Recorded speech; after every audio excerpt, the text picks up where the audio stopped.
Finally, we are down into the final four, and it's the semi-final one. I have Kushank with me. Kushank, it's South Africa versus somebody who have created history for the first time. Afghanistan deserve to be in this spot. Everybody were wondering, where is Australia? Where is Australia? Australia have just booked a ticket going back to the home. Uh, Kushank, describe what the match happened yesterday morning about Afghanistan versus Bangladesh. I mean, we all still know what's transpired here. It is absolute scenes, really. No one would have really expected to see them in the semi-finals. Yes, they're a good team. They've come a long way. Good performances here and there, but what a professional performance by the Afghanistan team. Always in the game, never gave up hope, and they richly deserve this place. And what better to see than Australia bowing out of the tournament at their expense? It is wonderful, wonderful scene, and what a story for Afghanistan. Absolutely. What a story. And we'll focus to this game because we're down into final four, and definitely the four best teams have made it through. Let's take a look into the journey so far for both these teams in the Super 8s. Starting with the fixtures of South Africa, USA, England, and West Indies, especially the last game. We were all discussing that without making any mistake, South Africa were on the verge of getting eliminated, but they held their nerve and they somehow got over the line. I think that game somehow managed to choke a stag aside because they were almost getting into there. It was probably 45 deliveries, 30 needed. All of a sudden, it was run a ball in the 15 ball, 15 runs, and then somehow Marco Jansen and KG Rabada got them through. How important was that victory? And now, will they look into Afghanistan as a side they can easily beat, or they will not take it lightly? You just cannot take them lightly at all. I mean, the quality of oppositions that they've beaten, New Zealand, Australia are part of that, and Bangladesh have suffered this morning, last morning. I'm sorry, but I mean, you look at the South African performances. Yes, they're unbeaten, but rarely have you seen them with a convincing win. Barring that first game against Sri Lanka, it is all really, really close game, but they've just managed to get over the line. So Afghanistan might just be licking their lips with the kind of conditions they'll get as well. This could be history for them, Correct. and South Africa have to improve in this area still. Even though they're undefeated, I haven't seen a convincing performance yet in the last few games, but they are making it work somehow. So kudos to them to make it to the semi-final of this World Cup as well. But now is the time for them to show that they are not chokers because they have done it till now. But this is when it matters the most, and we'll find out what they do now. Absolutely. This is very important because we will find out what happens because South Africa and semi-finals in a World Cup is a different history, to be honest. But you said about close games. Let's take a look into that game. Nepal, 2 runs, 2 balls, or something like that, what is required. Then you have the game against Bangladesh. Mahmudullah hitting as almost a six, getting caught it long on. Then this West Indies game. South Africa yet to make any comprehensive victory. They're one of the best cricketers, the legends of the game. Maybe De Villiers said they are yet to produce their best, but when will they? I think this is the most important time at the semi-finals.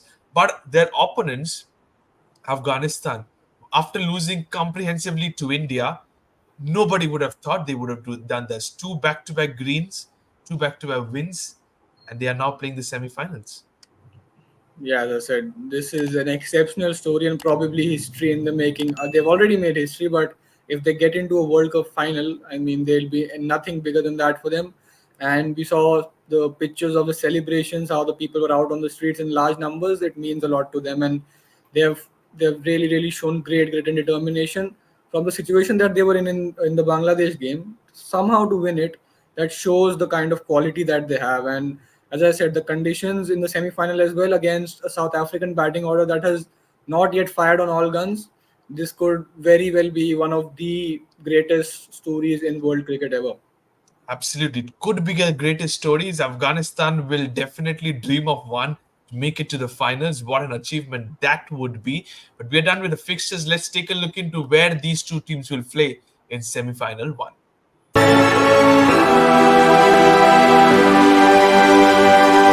Is the pitch report? It's going to be played at the Brian Lara Stadium in Trinidad. Only one game has been played here. The team batting first has been victorious. The team losing the toss was victorious in that game. Kushang, you said about these conditions will definitely favor Afghanistan because of the spinners they have. If you're giving the captain Zad, it's a day-night game. What would you do? Yeah, the one game that I saw as well, New Zealand West Indies was the one that happened here, and Rutherford took it to the end and got West Indies over the line. So it was a difficult pitch to bat on. You, at least for Afghanistan, that is what they've done best. Is they have defended targets when they are chasing a target. They're not too sure about how to go about things, and if it's anything above 150, 160. I don't really think they have the game to be able to either attack in a particular phase or be a bit more circumspect. So I did their quality lies in their bowling now a lot more, as it historically has. If Afghanistan win, they'll want to defend a target, even though the cliche of batting first, putting score on the board, and having pressure. But I think that is what Afghanistan want to do.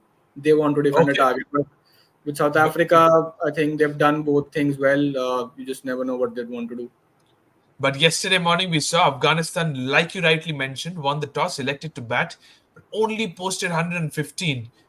And they somehow defended that. So it was a phenomenal performance. You're saying at a semi-final high voltage game, putting runs on the board, if they score something around 150, 160, game is definitely on because of the bowling that Afghanistan has. So I absolutely agree. We will see what happens in this stadium. Let's take a look into the top three players to watch out for.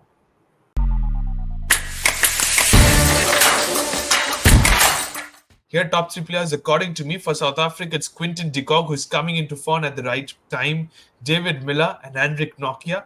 For Afghanistan, Gurbaz, Rashid, and Naveen. He was a superstar yesterday, rather, in the morning. Sum it up these six players, please, Kushan. Yeah, just for Afghanistan on that point, getting 115 and defending it looks good in retrospect. Well, we thought that they had batted too timidly. They were very, very concerned because of the voltage of the match. But I mean, it's turned out well. But they'll need to look at their batting approach a little bit. They were confident at defending 115. They did, but it was not the best batting lineup in the world either. So I mean, that is where they need to look out. But I mean, obviously, Rashid Khan has been there since the very beginning. He's seen them from the bottom rise up to here, and he's a class act. Naveen, the fast bowling has been a revelation for them. To have the quality of Fazal Haq Faruqi, who's picked up wickets, so many wickets in this tournament now, and Naveen being the hero in the last game. It's been Correct. brilliant, and the top order is what's really got them the runs. Gurbaz and Zadran have assessed conditions. They've had a score in mind, and they've tried to get to that. Nothing too much to do there. Don't go too hard. Don't go too slow. Just have a score in mind and have faith in your bowling unit to defend it. So I mean, yeah. For other than that, there's a couple of players who've not fired yet. You've not seen Nabi do a lot. You've not seen Correct. Najib come into the picture either. So there's still room for improvement, and they're still in the semi-final. So it is something to contend with. And South Africa, still feel Klassen has gone missing. Reza Hendricks hasn't done much. So there's a lot to improve for both teams, and they still find themselves in the semi-final. Is a good thing. But on this pitch, I feel for South Africa's point of view, Keshav Maharaj, Tablesh Shamsi, these are the guys that will come into play, and these will be instrumental in bringing South Africa into the final if at all they do.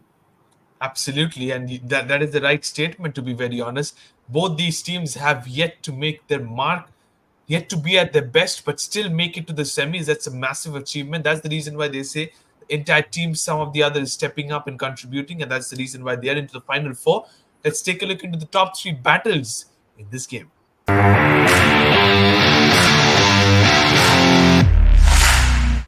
Top three battles, according to me, will be Quinton de Kock versus Naveen Ulaq, battle number one. Henrik Klassen versus Rashid Khan, battle number two. And Ramanullah Gurbaz versus Kagiso Rabada, battle number three. Kushank, over to you now. Three battles. If you had to pick one, is it tough or is it you can pick one? Which one is it? I mean, Peacock is in brilliant form, but so is Naveen. So that all three on this board are mouth-watering clashes because Klassen against any spinner, it is a battle to watch out because he will take you on, he'll stay in his crease, go back, pull you, go come down the ground, he'll do all sorts. So probably one of the best spinners in the world in this format in Rashid Khan versus one of the best batters in this format in Henrik Klassen is the battle for me because that is what controls the middle overs, which will be instrumental in this game. And as we've already discussed, a semi-final high pressure game. The team batting first will look to get anything over 150, in the range of 150 to 170 would be the ideal score. But as we've seen, this pitch hasn't been the easiest to bat on. So the spinners for Afghanistan and the spinners for of South Africa will be the battle. Which spinning unit performs better on the day, I think, clinches the game. Okay, so which spinning unit performs on the day will be clinching the game, says Kushang. He was surprised, but rather he was not confident of picking which battle, to be honest, because all three are mouth-watering according to him. The battle sums it up pretty much well. Let's take a look into the predicted playing 11.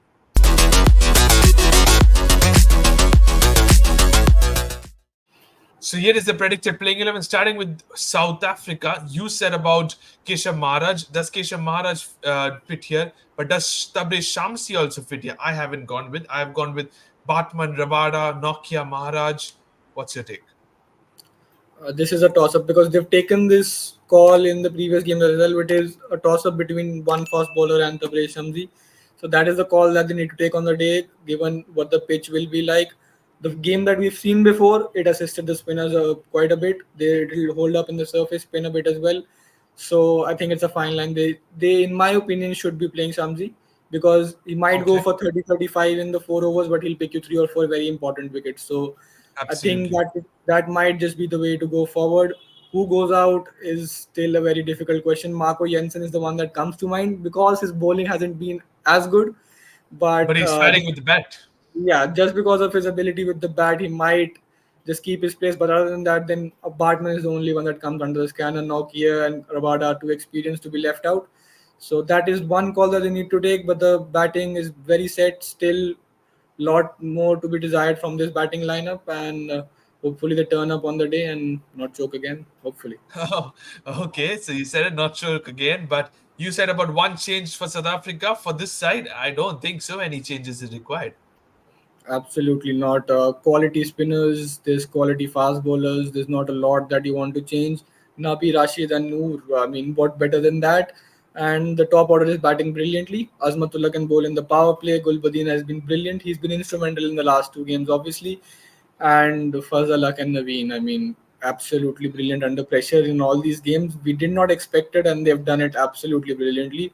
The only problem that they might have to encounter is Najib hasn't really done much yet. I mean, he's not Correct. been required a lot either. But they'll if they are batting first, which they should, if they win the toss, they have to have a score in mind, which is again in the range of 150 to 170, and that I feel should be enough for them to defend. Otherwise, no changes for sure. A team that is working well, you stick to it.